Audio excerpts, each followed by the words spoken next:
So welcome, everyone. I am Joan Benz, the program coordinator for Sharp Again Naturally. Thank you for joining us for Brain Health 101, Preventing Cognitive Decline workshop. We have turned on the closed captioning, so if you would like to do that, just select that from your More menu. We would like to note that the information in this presentation is for educational purposes only and does not constitute medical advice. Our information is intended to empower individuals, their families, and healthcare professionals who want to collaborate in the most effective way on the journey to health and well-being. Please see a qualified medical professional for your medical needs. And as Steve said, please put your questions in the chat box. Now I'd like to welcome and introduce our speakers. Steve Ledvina is a national board certified health and wellness coach and founder of Knowing ALZ and Sharp Again Naturally's board chair. Myra Oney is a certified holistic health coach, certified brain health longevity specialist, and Reiki master teacher. Steve and Myra developed and coach our Stay Sharp coaching programs. Myra will be coaching our October Foundation program, and Steve will be coaching our November Eating for Body and Brain program. You'll hear more about those in the program later. So thank you, Myra and Steve, for joining us today. Thank you for the wonderful introduction, Joan. And thank you, everyone, for joining us. So let's jump in. Myra will introduce in a little bit, but today's really, we call it a workshop and not just a webinar because we want this to be interactive for you to be asking questions. And really the goal of today's presentation and the way we set it up is to give just enough information to everyone so that you can, if you're starting from zero or wherever you're starting, you can make a little bit of progress on your brain health journey. So let's start a little bit about who we are and who Sharp Again is and what we do. So we're a nonprofit. Our goal is really to help people take action in preventing cognitive decline and maintaining their brain health. So what does that look like? Our mission is to educate, empower, and support everyone to take an active role in optimizing their cognitive health. And we use scientifically based multi-therapeutic approach. So a lot of different tools that all combine together work to maintain brain health. And our vision is that everybody have access to these tools that enables them to prevent, treat, and reverse cognitive decline so that they can stay cognitively healthy throughout their lives. Today, in pursuit of those goals, we're going to talk about start with normal aging versus cognitive decline. What actually is that difference? I think there can often be a lot of gray area of, is this normal aging, that kind of standard decline, versus what is something we need to actually be worried about? Move from that into actual actionable changes. What can you do now to stay sharp? The root causes of memory loss. What might be causing that cognitive decline or those changes in memory and cognition? And then, like I already mentioned, we want everybody to leave here with one or more actionable steps that you could take. And these don't have to be big things. We really promote starting small, starting simple, starting with things that are going to be high success for you. So let's jump right into what is normal aging, what is not normal aging. So normal cognition, I think we all have a sense of what that is.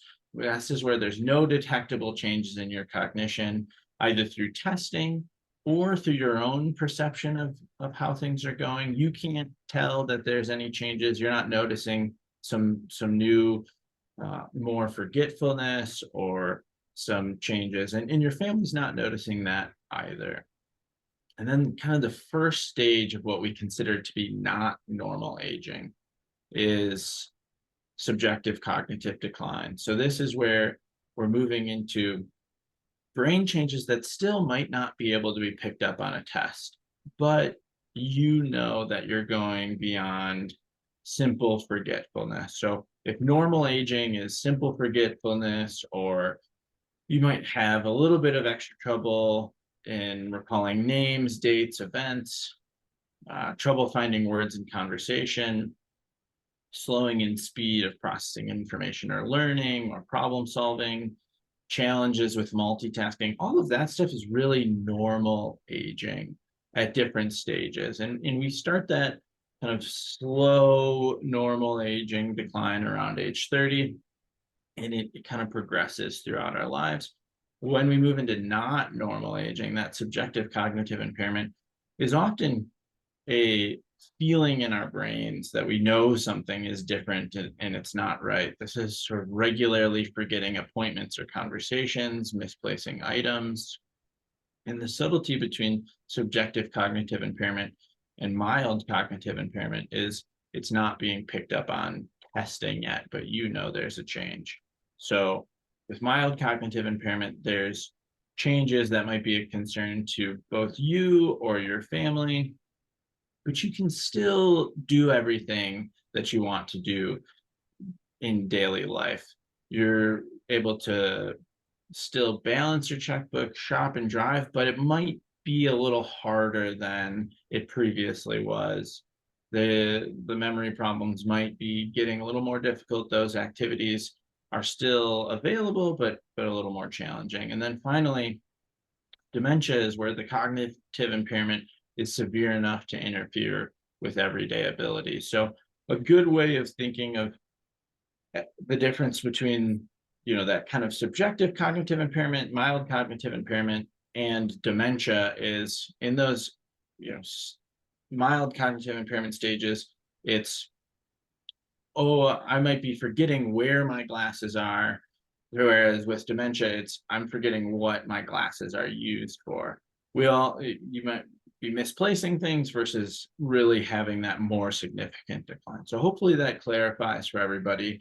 And ideally, really the reason we talk about this is I think as we age, a lot of people have a worry around those normal aging things. Oh, I'm forgetting things a little more. And there's an anxiety around that. So knowing what is normal aging can be empowering to remove that anxiety. Okay, this is normal. This isn't kind of dementia. But then also to empower people to say, oh, I think something might be a little wrong here. Let's go do some testing. Let's take more action if you are experiencing some of those abnormal memory issues. And so here is just another visual. Normal aging, that slight slow decline over time. Preclinical, another name for subjective cognitive decline, is a little steeper decline.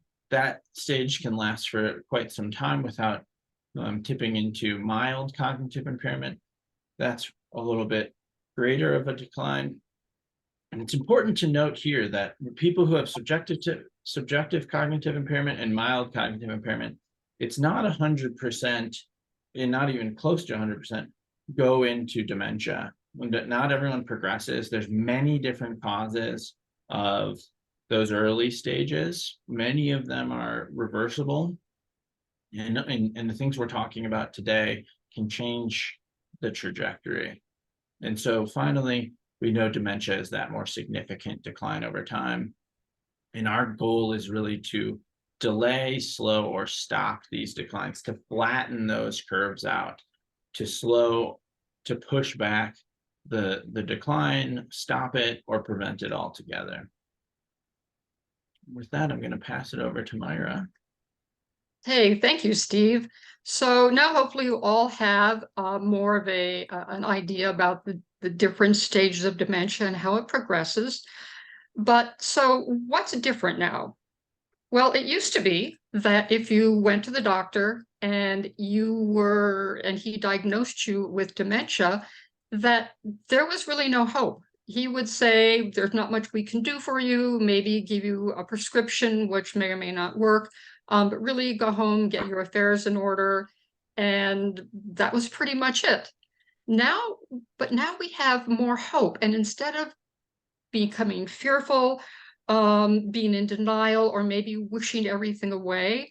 We know that there are actually things that can be done, especially regarding lifestyle, to help slow the progress of dementia, stop it altogether, or even prevent it from happening, because we are living longer. And it's important to know what steps you can take on your own or in conjunction with a healthcare practitioner to help keep cognitively sharp and alert.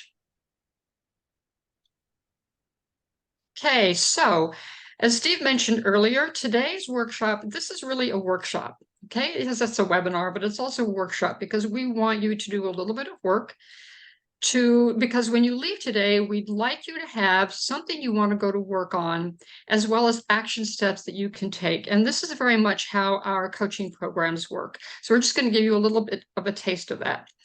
So when you registered for this webinar on the website, you may have seen that there was a worksheet that you can download and print. If you did that, great. That's where you're gonna use that now.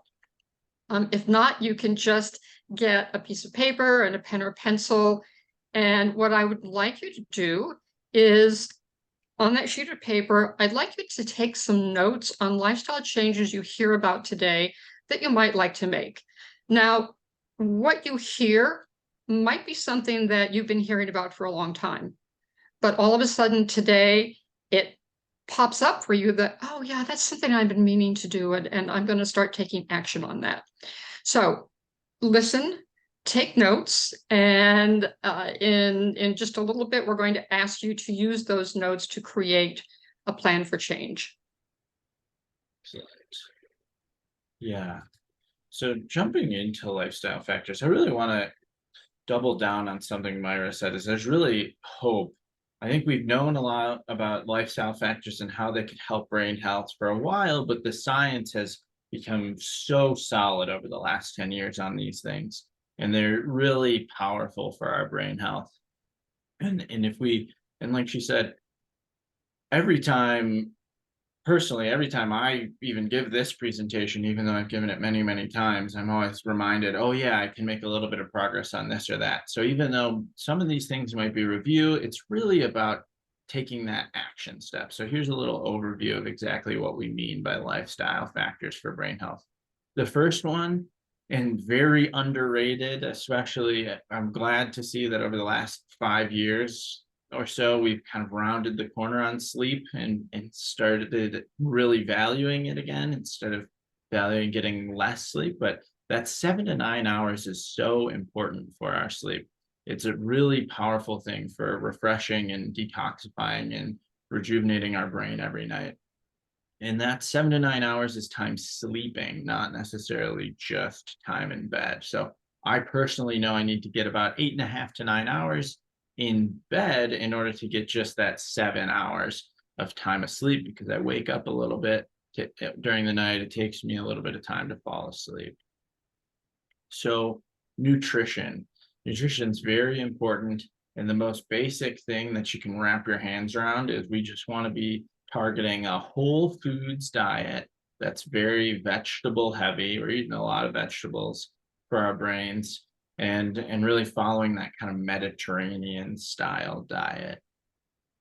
Exercise, you'll hear from every brain health researcher that if there's a pill that does 1,000 wonderful things, it's actually just exercise. We don't need to be waiting for a cure to come. Exercise is the thing that has, innumerable benefits for our brains. And so what does that actually look like? So we're going to want to be getting 180 minutes a week of rigorous exercise, and doing a combination of aerobic exercise, so that kind of cardio, running, biking, brisk walking, kind of anything in your life that you can tell gets your heart rate up and gets that cardio system moving. It could be anything that you're already doing. And then weight training, we need to be building strength. Strength is one of the most important things for our brain, and it has a lot of physiologic effects. And then finally, stability and flexibility training. We want to be getting that mind-body connection, things like yoga or Pilates. because it has a direct effect on the brain, but also that weight training and that stability and flexibility training is extremely important to preventing falls and keeping ourselves safe just in daily life. So then the next one is mental activity. So we have exercise, but we can kind of think of this as mental exercise. And I think we all know that feeling when our brains are challenged a little bit. We want to be seeking out that feeling, trying to learn new things, learn new skills, maybe picking up a new hobby or returning to an old hobby that we loved. Really underrated in the mental activity are social interaction, which I'll talk about next, but social interaction, friends and family, that's a huge source of mental activity, but also joy. I think we talk about brain training, and some people love that and some people hate it. If you hate it, find a different thing to do. The joy aspect of this is really as important as anything else. Next, stress. We want to be managing our stress, creating a healthy mental environment, because our mental health really affects our physical health. The high stress, cortisol in our bodies has a pretty long lasting and negative effect on our brain. And that's not moment to moment stress, that acute stress. This is the chronic, unending stress over time. And finally, kind of mentioned it earlier, but that social activity, that strong support network. And that can be everything from those small interactions with your barista at the coffee shop or the person checking you out at the library, just a nice, trying to make those into meaningful moments, but also having, meals or activities with loved ones, family or friends is really important to our health. So those are the lifestyle factors. We're not going to dive into these today, but there's a few other preventable causes that are important to acknowledge. So toxins in our food, water, and air have a significant effect on our brains. We want to be doing things that can both remove those, but preventing them from ever coming into play in the first place. Making sure that our hormone levels are in balance, our thyroid hormones, our sex hormones, and others like insulin really have an important effect for us. Inflammation, that can be anything from sources like low level infections, or things like toxins or heavy metals, which we are about to talk about. Heavy metal toxicity is a common cause of reversible mild cognitive impairment or dementia. So just making sure that's not a factor for us, getting testing of mercury, lead, and other metal levels, and that's a solvable problem if those levels are high. Physical and emotional trauma both have effects on our brains. So trying to prevent those in the first place, especially physical trauma, is more preventable. But then also, if we know we have them, going through the steps to treat them. And finally, medication effects. So prescriptions can have side effects that that create cognitive impairment. That doesn't mean that all prescriptions are bad, but it does mean that it's worth having those conversations with your doctors if you're on prescription medications and you're experiencing cognitive effects. Just saying, hey, could any of my medications be creating this kind of effect, and having that conversation. Importantly, though, it is a conversation with your physician. It should never be a unilateral decision on your end to end a medication, because ending a medication can have very significant and negative effects as well. Okay, so that's a little bit of a brief overview, but let's dive a little deeper into some of these things. What can we all do now?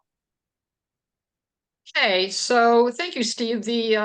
What he just reviewed are factors that you will most likely need to see a licensed healthcare practitioner in order to identify. If you have heavy metal toxicity, hormonal imbalance, those things, as well as you would need to be tested and treated by a medical professional. What we're going to talk about now is we're going to dive a little bit more deeply into lifestyle factors that you can actually do something about yourself. So the first thing in order to improve your cognition. So the first thing, eat whole unprocessed foods. I'm sure you've heard this before, but the whole idea is to really, when you're choosing what to eat foods that don't come in a box or a can. Okay, eat foods that are whole, natural, unprocessed, and go towards choosing fresh fruit, a rainbow of vegetables, orange, green, yellow, red vegetables, and of course, leafy greens. And yeah, really try to reduce your dependence on processed food. I know we all grew up in a generation where processed food was sort of like a modern miracle.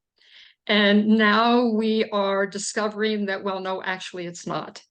It actually is not whole food. It's not nutritious, and it very often contains chemicals and preservatives that are detrimental to your body. So, number one, eat whole, unprocessed foods. Number two is hydrate.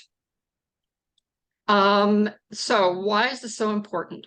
Well, first of all, as we get older, we start to lose our thirst reflex, which means that our body doesn't actually signal us as much when we're thirsty. So there's a much greater possibility that we might become dehydrated.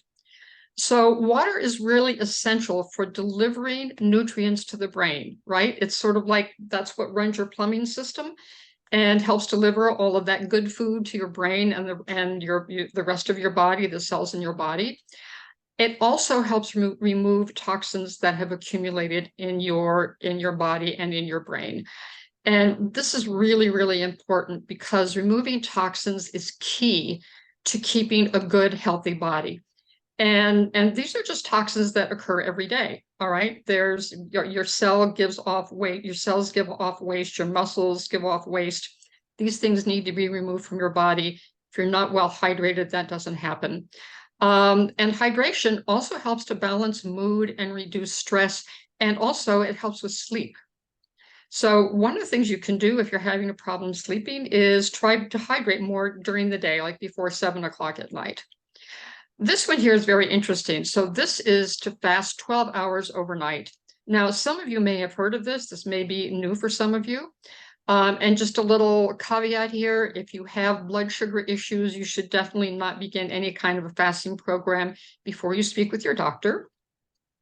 But basically, the idea of fasting for 12 hours overnight is that it gives your brain cells and your gut microbiome an opportunity to recover. Because if your body is busy digesting while you're trying to digest your midnight snack, then what's going to happen is your body's going to be focusing on that because digestion takes an incredible amount of energy.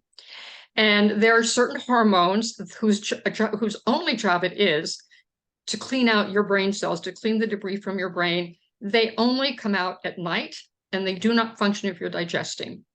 So what does fasting 12 hours overnight look like? Well, it means very simply, you stop eating at 7 o'clock at night and you don't eat again until 7 o'clock the next morning. Pretty simple, unless of course you are accustomed to having that midnight snack. So this is something that a lot of people in our group programs have tried, and they really have had remarkable results from it. They feel clearer, they feel more energetic. They have fewer stomach issues. So if there is nothing keeping you health-wise from trying this, this might be a good one to choose. Yeah. I think what Myra said there is really, I think the hydration and the fasting are two of the ones we see the most initial success in starting with in the small groups. So those are great ones to try if you haven't paid attention to those before. So next, sleep. So I talked about that a little bit earlier. We really want to be getting 7 to 9 hours of sleep, 7 to 8 hours of sleep. Without that 7 to 8 hours, we're not giving our brains the chance to do all of the things that they need to do during sleep. And I think, 30 years ago, we didn't have a perfect understanding of sleep, and we know so much more now. While we sleep, the brain detoxifies itself. There's something called the glymphatic system where the glial cells, which are these cells kind of between your neurons, sort of shrink down. Cerebrospinal fluid flows into the brain and actually kind of washes the brain and takes away toxins. And so if we're not getting into deep sleep, we're not giving our brains a chance to do that cleaning every night. And even after just one night of poor sleep, we've been able to see an increase in amyloid beta, which is one of the hallmark molecules in Alzheimer's disease. We can see that molecule increase just after one night. And so chronically poor sleep certainly has an impact on our brain health and is a factor in leading to cognitive decline. We also, sleep is incredibly important for maintaining our memory. So we take memory from that short-term storage at night and we put it into long-term storage. We're really encoding and deepening the memories that we want to keep, but we're also pruning away memories that we don't need. We don't maybe need to know what we had 2 weeks ago for lunch anymore. And our brain's saying, okay, we haven't really referenced that information. It's not really important. We're going to start pruning away those pieces of information we don't need. And those two activities while we sleep really contribute to our overall brain health. And so giving that 7 to 9 hours, and I mentioned it already, but it's a common misconception that when we think of 7 hours, right, a lot of times we're trying to optimize and we think, okay, I just need 7 hours of sleep.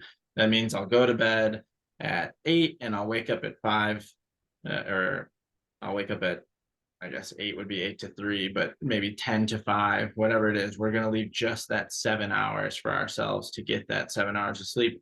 That's not really how any of us work. About 85% of the time we're in bed, we're actually asleep, which means about 1 out of every 6 hours we're awake or we're falling asleep or we're getting up to use the restroom. So to get just the minimum amount of sleep that we need for our brain health and overall health, we really are looking at more 8, 8.5, maybe 9 hours, depending on our sleep quality. So then sleep, next, exercise. So like I mentioned before, exercise promotes a strong flow of oxygen and blood support to our whole bodies, and in particular our brain. So an important thing is our brains are incredibly energy hungry, nutrient hungry.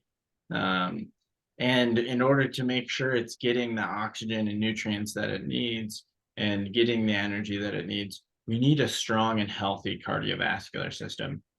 That's a big factor in that is the nutrition that Myra talked about before, but it's also this exercise. And so getting that strong cardio is really important. Strength training is really important. One of the things that really affects some of the brain chemicals like BDNF that promote new formation of neurons is exercise.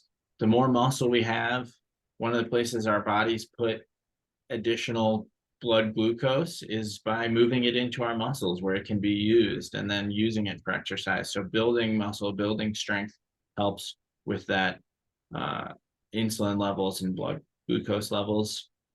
And so that's kind of cardio and strength. And like I mentioned before, the stability, flexibility training that we want to be having as we age, it's valuable for just living a high quality of life. If we can bend down, pick up our grandkids, do all those types of things that we want to do, we're going to be living more of a life we want. But it also is protective. One of the biggest threats to our brain health as we age is an injury. Maybe it's, something more minor like a sprained ankle, but even that sprained ankle can take us out of our social lives, make it a little more difficult to sleep, a little more difficult to exercise for a few weeks, or up to something like a broken hip, which has significant negative health effects. So protecting ourselves and making sure that we're, consistently doing an exercise program that's going to keep us healthy is really important for our overall health, our overall joy and enjoyment of life, but also for our brain health specifically. And then next, exercise, cognitive exercise. So we want to be staying engaged, learning new things, learning new information, really just making sure that we don't slip into that, just watching TV all the time, just consumption of information. We want to be challenging our brain. And I think it can be uncomfortable to challenge our brain, but you can learn things. That feeling of self-efficacy is wonderful. And we really want to be looking for the activities that kind of stretch our brain. I think we all know that feeling when our brain is being challenged versus when we know we've done something that we've mastered. And the reality is that by the time we're, in our 50s, 60s, 70s, 80s, we've mastered a lot of stuff. And so finding new things to challenge our brain, we have to work a little bit harder. We have to go and do maybe more new things than we're used to, because so many of the things we've loved and enjoyed, we're really good at them. So looking for ways to challenge our brain is really important. And I think newness and that kind of feeling of stretching your brain are really the keys in that particular area. And number 7 is to socialize with loved ones. Now, Steve talked quite a bit about this earlier, but we just wanted to emphasize that socialization is something that has become much more, it's come more to the forefront how important it is, especially since the pandemic, when so many of us were isolated. Social isolation really, we started to understand how detrimental it is to people's mental health. And because humans are social beings, right? Back in the caveman days, you were part of a tribe. And if you weren't part of a tribe, you probably didn't survive. So being part of a tribe, being in social situations is really kind of hardwired into our brain. And there are many studies that have linked social isolation to developing dementia. And I just wanted to say here that social isolation is different from being an introvert. An introvert is a character quality, and people who are introverted, generally speaking, they have social support, and they don't feel lonely. But if you feel lonely and you feel like you would need to make connections with people, then by all means, find ways that you can socialize with family, friends, as Steve was saying, taking a course, joining a club, whatever it is that you can do to really get out and be with people and engage in activities. Managing stress. So stress, as we get older, we become the biochemical reactions to stress, which are a releasing of the cortisol and a couple of hormones. Basically, we do not recover biochemically from stress the way that we used to when we were younger. So when something stresses you out, it's more likely to become chronic. And this is the kind of stress that can really lead to problems. It can contribute to health problems, including high blood pressure, weight gain, headaches, anxiety, digestive issues, and insomnia. And all of these things contribute to dementia. So learning how to identify your stress and manage it is very, very important. Don't delay, start now. Right? We talked earlier about the different stages of dementia. So when you really want to start making these lifestyle changes is now. Even if you don't think there's anything in particular going on with you, the longer you wait and the more issues you start to develop, the harder it is to make these changes. It really gives you time to make a difference. And you might even talk to your kids and your grandkids about brain health, because frankly, starting when you're very, very young, starting young with healthy lifestyle factors, with developing a healthy lifestyle, will keep your children, your grandchildren, as well as you healthy, and give you a good health span as well as a good lifespan. So creating sustainable change. So in a minute, we're going to actually guide you in how to make sustainable change that maybe you heard about today that you're interested in doing. And you may realize that, if you think about times in the past when you tried to make a lifestyle change, you might understand, you probably understand that maybe it wasn't very successful, or maybe it took a lot longer than you thought it would. Because creating change really can take time. And if you the best way to create change and to make it stick is to create a system, or to have a system, and to have a community or friends or a accountability buddy who can help you make that change, really support you in making it.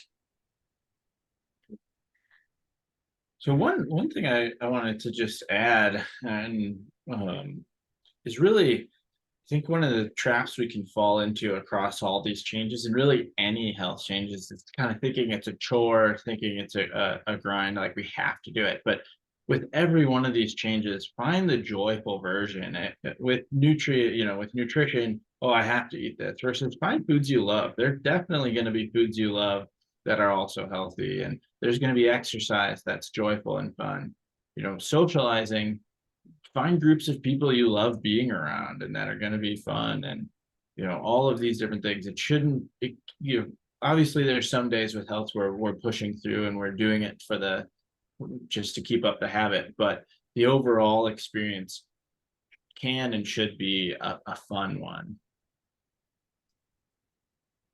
So now you are going to go to work creating a goal and then taking action steps to meet that goal. So if you downloaded this is a great time to begin using this chart. Otherwise, once again, take your pencil and your piece of paper, and you can just do this worksheet right on a plain piece of paper. What I'd like you to do is take a look at the notes you made over the course of this presentation, or maybe it's something that you've had in the back of your mind that's a change that you want to make. And I'd like you to write down that goal. Now, here's the key. You want to make that goal specific and realistic. So I'm just going to give you an example. For instance, you say, well, my goal is I want to lose 30 pounds in a month.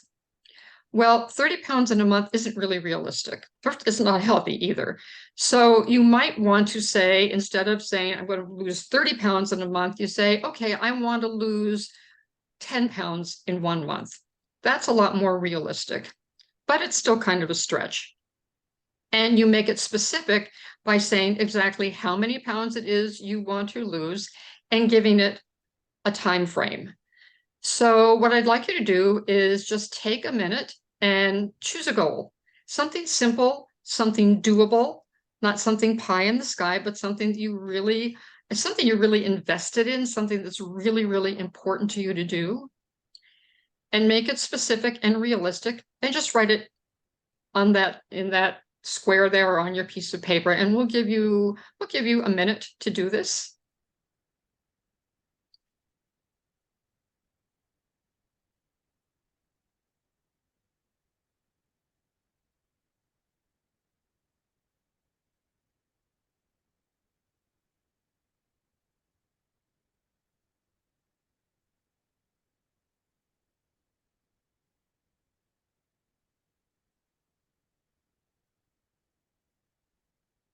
Okay, just take another couple of seconds to note what your goal is.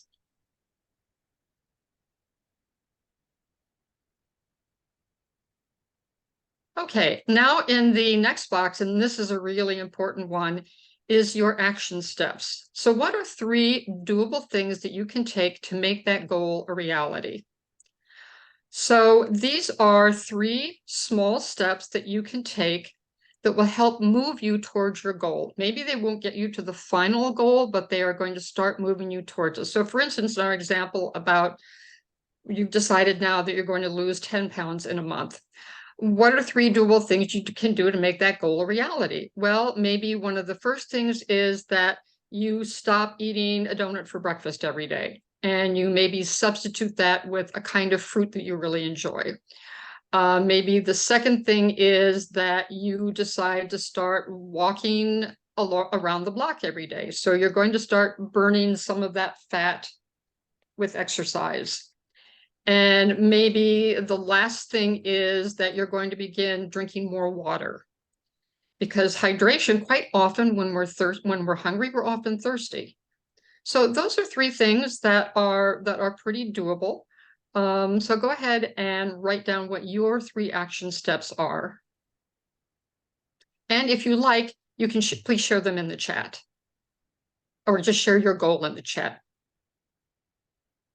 And to give just another example, a personal example for me, I've had a recurring back injury where it's mostly fine, but every 6 months or so I have a bit of an issue. And so my goal was, to get a stronger back. And the action steps were make an appointment with a physical therapist, go see the physical therapist, and then follow their plan for a month. And so those are pretty simple steps that kind of build on each other. But after a month, I'm a couple weeks into that now, already seeing huge results. And so those kind of breaking it down into smaller steps can be really effective. And then this isn't part of the exercise today, but it's something we really focus on in our coaching programs, which Myra will talk about next. But I really encourage people to be thinking about your why for brain health in general. Why, obviously you want to stay healthy. All of us want to be as healthy and have as good of a life as we can. But I personally, and I think we've seen a lot of success with this in our coaching work, it's really helpful to connect it to something more tangible. For me with the back thing, I kind of got to the point where I was like, oh, I really want to be taking my nieces and nephews out into nature and doing things like backpacking for, decades to come. I really need to solve this now if that's going to be a part of my life. I think, having a why like that, maybe it's playing with your grandkids, picking them up, that sort of thing can be really helpful in addition to the amorphous goal of I want to stay healthy.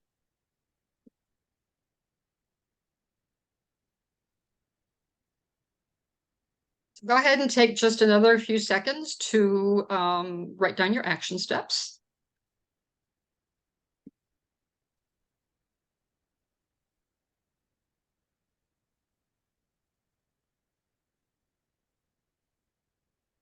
Okay, so I hope that in this worksheet you were able to identify a goal that's important and meaningful to you, as well as identify 3 things that you can take away with you today in order to move you towards that goal.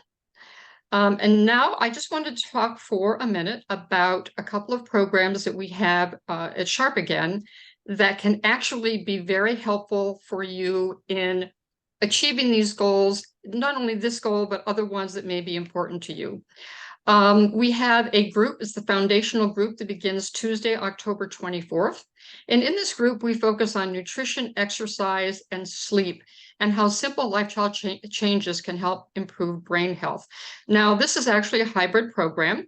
The educational piece of it is in online recordings. And then in the group sessions, there are 6 group sessions. In the group sessions, we meet to discuss that, not just to discuss that information, but also to help you set goals and reach those goals. That program begins Tuesday, October 24th. As Joan mentioned earlier, I'm coaching in this program. And the registration deadline is October 9th. And the next one is Eating for Body and Brain, which begins on Wednesday, November 8th. Steve is coaching in that program. This is all the portions of this program take place in the group session. So all of the information as well as the coaching is part of the session. And this really focuses on food, all right, and how what you eat and how you prepare food and how you think about food affects you physically and cognitively. Now, both of these programs have certain features that they're really incredibly valuable. They all have 6 online group programs that happen on Zoom. There are 2 one-on-one sessions that happen. You get one one-on-one session before the program begins and one after it ends, so that it kind of buttonholes you. So you meet one-on-one with your coach in the very beginning so that we get to know you and what's important to you and help you begin to set your goals. And then at the end, we speak to you again one-on-one to help keep you moving forward. There are educational videos and online resources for both programs. As I said before, in the foundational group, these are videos that you watch before each session. And another really terrific feature that is free as part of this program is access to a cognitive assessment. And you can take this is completely optional, but you take the assessment at the beginning of the program, and then you're invited to take the assessment again throughout the following year, in order to see kind of how you're moving, so you can see if those changes you're making are actually making a difference to you. The cost of the program is only $99, which is an incredible deal. The program value is $450. And because of generous gifts and donations, we're able to offer this to you for $99. Just those 2 one-on-one group coaching sessions they're incredibly valuable just in themselves. Okay, so if you're interested, I think Joan put in the chat a link to register for these programs, as well as you'll be receiving an email later on with a little bit more information. And as well as links to register. And I see Kim is asking, how do we do the 6 group sessions? They're on Zoom.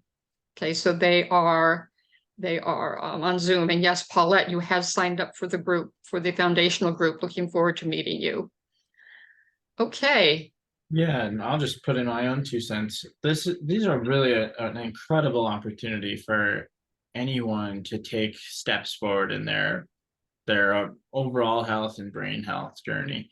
It's just such a supportive environment. All of our coaches are really wonderful. Myra and I will both have co-coaches who are practicing in their own practices one-on-one as well. So just a great opportunity. The group support is wonderful, and you really can't beat the $99 price tag. All right. So just a word about our upcoming webinars, or in this case, we have a really cool opportunity for everyone in our community to view this Memories for Life, Reversing Alzheimer's. It's a documentary about the process of discovering the reversal, but also the state of the science. It's very hopeful. It features Dale Bredesen, Dr. Dale Bredesen, who's one of the pioneers in this world. So please don't miss this remarkable story about the first few Alzheimer's patients who are reversing their symptoms by following this protocol. And really that protocol, you'll see, I encourage you to watch it. It's kind of baked in to our coaching programs. We don't cover everything in there because, as Myra said, a lot of it requires working with a physician, which we can help people work to find. But that coaching program is has a lot of the protocol baked into it. That's on Wednesday, October 18th. So you'll be able to view that all day. If you register ahead of time, you'll get a link. You can watch that video anytime during that 24-hour period. And we're really excited to make that available to everyone in our community. The next webinar is The Healing Power of Music on Thursday, November 16th. I think music and its ability to stimulate our brain is a very well researched, but not necessarily always a very well known aspect of cognitive health. So please join us on November 16th at noon Eastern for that. And I just wanted to say that this webinar is being presented by my good friend Tammy Briggs, who is a harp therapist. And she is one of the leaders in the field of music as it relates to Alzheimer's and dementia. So this is one you if you can make it, would be really worth it. Here's a few additional action steps and resources. You can go to sharpagain.org. There are tons of resources there, especially our roadmap to a sharper mind, which will be right on the front page. Sign up for our email list to get a regular flow of those resources. We come out with new newsletters every month and are continually producing good content with actionable steps. Refer someone to our programs. If the program doesn't sound right for you, but you can think of somebody in your life that would enjoy our webinars or our coaching programs, that's really one of the most common ways people find us. So please do that, or bring a friend to join the coaching program. Finally, to support us, we really work hard to make everything we do free or do it in an accessible price. So if you have the means to support us, we would be so appreciative of that. You can do that again by just visiting sharpagain.org. It's very obvious on there, but if you want to go right to it, you can do the .org/donate. So what is not clear is that after that October 24th, you have a 6 group session again separately, or what is the 6 group session? So you're talking about the coaching program. So Yes, the coaching right. program structure is you have a one-on-one with your coach. So you're going to spend about an hour with your health coach talking specifically about your health. Then there's 6 group sessions. So each of those that take place over Zoom. And then you have one more one-on-one coaching session at the end to make sure that you have a plan for yourself going forward. So that means Yeah, and entire $99 includes 6 group session and 1-to-1. And 2 one-to-one coaching sessions. Yeah. Oh, okay. So 6 group and then 2 1-to-1. yes, and the foundational group begins. The group sessions begin Tuesday, October 24th at noon Eastern time, and are held on Zoom. Your one-on-one sessions happen the week before that. Your first one happens the week before that, and that appointment is made individually with your coach. Yep. And the same for the session at the end, and everything is done on Zoom. So we've had people all over the world participate in this program, which is one of the wonderful things about Zoom. Yep. And we already started it, but time for questions. I will stop sharing. So I guess I'll leave this up for a second if you want to write down our emails. Joan hit. Those in the recap email as well. Perfect. Well, I will stop sharing then. And we will jump into questions. Are there questions in the chat already? There are. Karen asked, there are a couple of interesting goals there. We'll get back to those. Sorry, I'm scrolling and scrolling. Questions. Hydrate. Is there a target level or number of ounces? Yeah. There's some So mathematical calculation.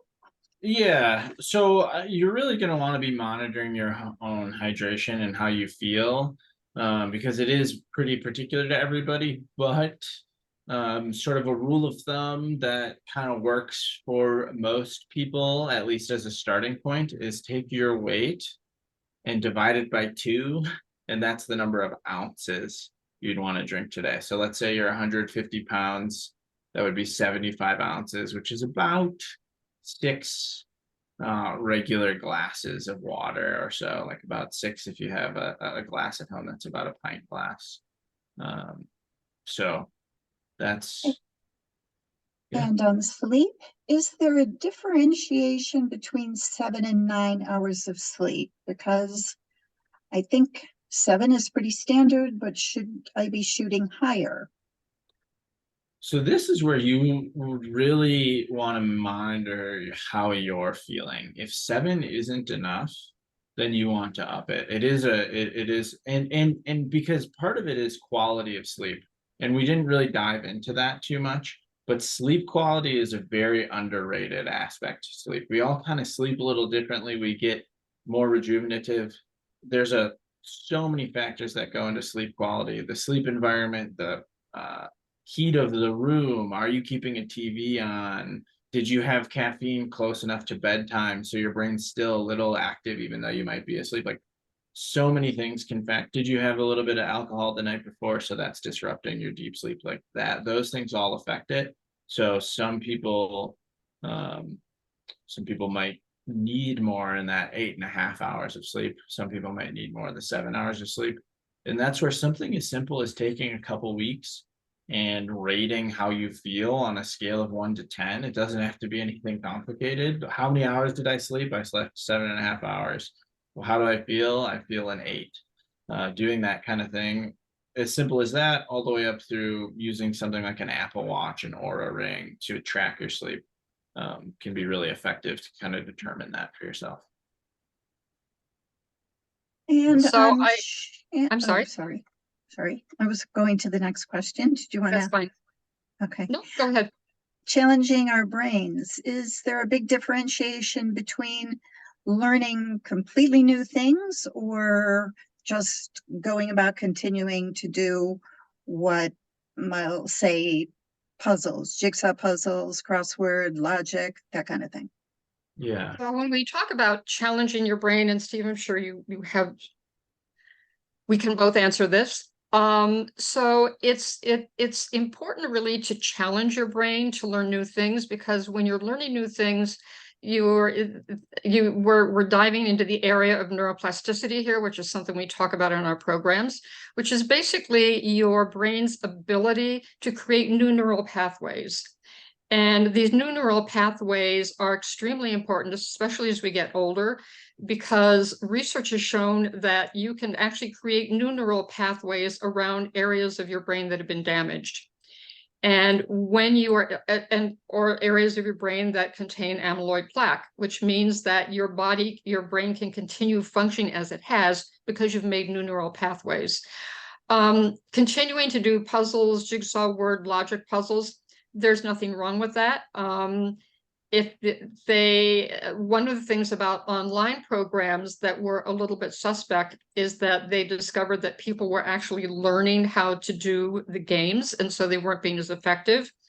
Brain HQ is one that does not do that. So if you are interested in doing an online game challenge, Brain HQ would be the best to do that, because it does change up and it does actually kind of stretch your brain and help create those new neural pathways. Yeah. Have anything? Just to add to Myra's, I completely agree. I think that's why I emphasize the feeling of kind of that stretching feeling of your brain. Like, we know when we're being challenged. So if you love crosswords or you love jigsaws, finding maybe a little more difficult version, maybe it's a color set or a pattern with a jigsaw puzzle that challenges us, or it's a different set of crosswords, or it's a different type of crosswords that provides that kind of stretching of the brain, because it is really that act of creating the new neurons that's providing a lot of the value to our brain. So we can do the stuff we love. And again, that doesn't mean we should stop doing things we like. It just means that we should also be doing things that stretch. And if we can make those the same thing, great. If they have to be separate things, great as well. Like, don't stop doing things you enjoy. I see Paulette's hand up, so please jump in. I saw Stay Sharp speak at Scarsdale Adults a number of years ago, and that's one reason I came right over to your table and listened to the lecture. I also took like a memory course with Jim Quick. So in my old aging years, I've learned how to speak Spanish. Now I'm taking bridge. I'm in what I would call an old folks home, but it's really a huge complex condominium with a lot of older people. Sure. And I decided to remember their names. So I went back through my memory book. I even bought an aging memory book because I couldn't get it from the library that my son had. And it, talked about looking at people's faces, conjuring up an image. And I remember almost everybody's names and remember things about them. I'm making an effort to do that. And I need all the other things that you offer as well. I'm trying to remember to sleep more, but I really need, regular hammering on my head because, I had ice cream for lunch. We get all these rotten habits that you need to get kicked back out again. We all need the regular hammering. This is my job and livelihood, and I still need the reminders. So you're not alone. And I'd love to hear that. That's why I'm back. Yeah, good. Well, I believe thoroughly, and I think you guys are cheap at the price too. Cost me $500 for a memory course years ago. Yeah, so, and that's one of our goals. They're really expensive. So glad to have you, and I loved the brain stimulation kind of memory challenge.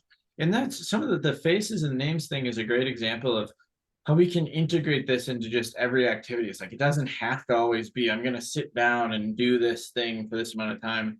I heard stories and heard from clients like, oh, I go for a morning walk and I try and, this might seem silly, but it's a good kind of out of the box example, memorize license plates backwards, or like things you can do different things to challenge your brains, and you can integrate them into activities you're already doing. So looks like I should memorize my license plate number. I take a picture of it whenever I need to walk down the street and add it to one of those parking I'll give you meter things. here's your bonus tip that has nothing to do with brain health. If you have an iPhone, you can take a picture once and then just search your photos license plate and it'll pull it up. So you never have to take a picture again. I know, but it's much easier to just take it and walk down the street. Okay. So we're at a little bit after 1 o'clock today. And I just wanted to go through these just really, really quickly here. Karen had also asked a question in nutrition. She says, along with whole food diet, are there brain support supplements that can be potentially helpful? And I'll just speak a little bit to that, and then Steve, you can as well. There certainly are. This is not something we actually cover in our program because brain support supplements are very individual. And generally speaking, you can go to CVS and buy things that say they are brain support supplements. If you want to, go ahead. But we don't really recommend any in particular because they haven't been shown to be particularly effective. When you get into the areas of nutraceuticals, those are really best recommended to you by a healthcare practitioner, because there's one thing about supplements, which is if you're taking a lot of supplements you don't need, you're actually increasing your body's toxic load. So that's why we say it's really very individual. And to be mindful of the supplements that you are taking, that you're not overdoing on them. Yeah, a good way to think of supplements is to start, depending on which professional, they'll recommend certain things, but we really want supplements if we have a deficiency to start. So getting some baseline testing on the different vitamin levels to see if we have a deficiency, or if you're getting other blood tests, other tests, and they suggest, oh, this supplement might help with whatever you might have going on, inflammation, okay, we have extra inflammation, let's get a supplement that might assist in lowering that inflammation level, for example, we don't necessarily just need to throw supplements at us if we don't need it. But if we do need it, then it's good to go out and find the right fit one. Yep. And then Steve, you had a question from Mary. Can you briefly talk about sleep trackers such as Apple Watch? She's not familiar with the Oura Ring. She says, my mom has a pattern of sleeping for up to 48 hours prior to being hyper the day before. The question's right at the bottom of the chat if you want to look at it. So I would think of those two as totally separate issues. Sleeping for 24 to 48 hours prior to being hyper, I would definitely talk to a doctor about that. That's not normal sleeping behavior, and especially if it's followed by hyperactivity, there's maybe something cognitive going on that you would want to have a conversation with the doctor about. So I would definitely tackle that without a sleep. I mean, a sleep tracker is good, but that's not going to be the solution to that issue. You might get a little bit of insight into it, and that might give some information to the doctor, but I would discuss that. To talk about sleep trackers, I always say, and this is the reason I suggested earlier, just writing it down. It's the one you're going to use. Like, there's no point in tracking your sleep if you don't look at it and take some insight from it and make a change or whatever. Like, who cares how much you slept if you don't look at it? So if you have an Apple Watch, great, use that. If it doesn't bother you or interrupt your sleep, like an Apple Watch could be just as bad as it is good if it's buzzing you all night and you don't have it on sleep mode and whatever. That's why I don't have it on right now, but that's why I like to use what's called an Oura Ring. It's this really unobtrusive ring that has a few sensors in it. Yeah, Myra's got it on. Carol's got it on. And so that is a really good tracker because you don't really notice it. It doesn't bother you, but it tracks your sleep. You can go into the app, see how long you sleep. And then the really good thing is if you start to correlate that with, oh, I slept really well because I exercised today, or I slept not well at all because I had 2 or 3 drinks before I went to bed. Maybe I don't want to do that anymore. Maybe if I'm going to have a drink, I want to stop by 7 p.m. so that it's not in my system anymore. Like, those are the real, whatever you're going to get to that point where you're making connections that are actually going to improve your sleep. Like that's the value of a sleep tracker. Just tracking your sleep isn't really a value on its own. And to get the insights, all you really need to do is sit down with a notebook for these 1 to 2 week bursts at a time. All right, I'm going to focus on my sleep for 2 weeks. Let's see which habits really matter. And if a tracker works for you, that's great. I like one, but it's not necessary to make those improvements. All right. Okay. I think Well, you- thank you all for Yeah. joining us today. Perfect. Special thanks to Myra and Steve for their wonderful presentation. And as I said, I will upload our recording to YouTube and get the link sent out along with program information and some links to some of the things that came up today, like the Aura Ring and Brain HQ. So I'm going to stop our recording.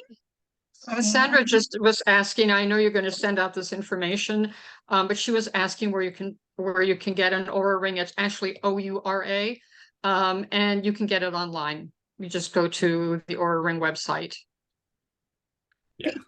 Okay.